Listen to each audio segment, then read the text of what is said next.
কেন এসেছো? আপনাকে খুঁজতে খুঁজতে আমার পকেট গড়ের মাঠ, এদিকে আপনি নাম বদলে এই গড়ের মাঠ লজে লুকিয়ে রয়েছেন। আমার কি অবস্থা! এত জোরে দরজায় ধাক্কা মারছিলাম যে দরজার উই পোকাগুলো আমাকে খিস্তি মারছিল। এবার তো কিস্তি আমি তোমাকে মারবো। কি বলেছিলে মালিক 1 সপ্তাহ থেকে চলে যাবে, এখন তুমি ওখান থেকে নট নরম চরণ, আমি কি রাস্তায় গিয়ে মরবো? কেস কেটে তর্কা হয়ে গেছে, ওখানে আর একটা দিন থাকলে না বাবু আর সোনাদার মাঝখানে পড়ে আচার হয়ে যেতাম। না না, এখানে পড়ে থেকে আর কোনো লাভ নেই। যা সালা, এটাও গড়ের মাঠ। কিছু একটা ডিসিশন নিতেই হবে। ডিসিশন তো নেওয়া হয়ে গেছে, সোনাদা নিয়ে ফেলেছে। প্যান্ডেল একই থাকবে, শুধু বউ ভাতের বদলে আপনার শ্রাদ্ধ হবে।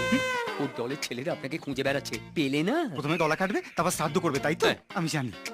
একটা কাজ করো, আমি একটা চিঠি লিখে দিচ্ছি, কোন রকমে কি ওটা চাঁদনির হাতে দাও, দেখো কেউ যেন জানতে না পারে। চিঠির সঙ্গে 200টা টাকা দেবেন। ওর বাবা কেন,